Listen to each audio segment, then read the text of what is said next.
The premise behind Assignment China is that a relatively small number of people have covered China for the American media over the past many decades, but their reporting has been instrumental in shaping how the American public and the American political class understand, or in many cases misunderstand, China. There is no question at specific periods the prevailing politics, the prevailing views about China in the States and in the West did shape the environment in which journalists covered the country. One of the things that is striking when you look at this is that there have been a series of very sharp shifts. The perception of China has gone from China as an enemy to the cuddly communists who were on America's side in the Cold War, to emerging capitalists, to the butchers of Beijing during Tiananmen Square, to this new, rather kind of uneasy relationship where China is emerging as a superpower. One thing that I have concluded is that the journalists on the ground in China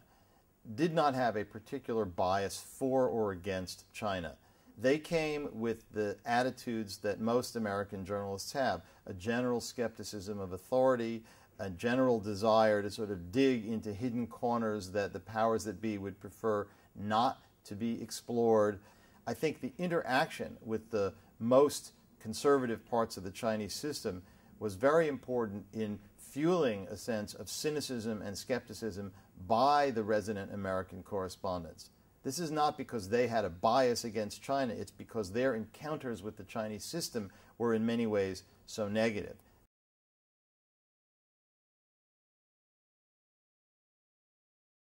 The Chinese authorities clearly feel that they want to get a sort of Chinese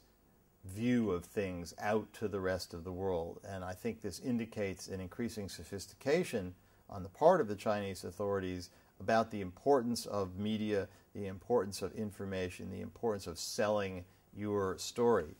It will be fascinating to see whether that leads to more liberalization and a more sophisticated appreciation of that fact, or whether the net result is simply a global Chinese propaganda apparatus that is so transparently so that it doesn't have any credibility. I think the jury is frankly still out on which way it's going to go, but it's going to be a very interesting process to watch unfold, with potentially significant consequences in terms of the internal debate in China over the direction of Chinese journalism.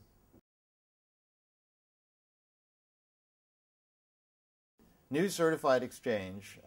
www.newscertified.com, is an online database that is available for free to journalists who register and can use the site to find experts to interview on topics in the news. A journalist would use the site like Google by simply typing in whatever subject they need comment on, and they will get instantly a list of experts that they can contact. The premise behind News Certified Exchange is that there are many people in the world of business, in academia, the NGO world, many other places who want to interact with reporters but don't know how. So it's a way of trying to bridge this gap between the desire of many people to have greater interaction with journalists but not knowing how to do so, and the increasing need of journalists for different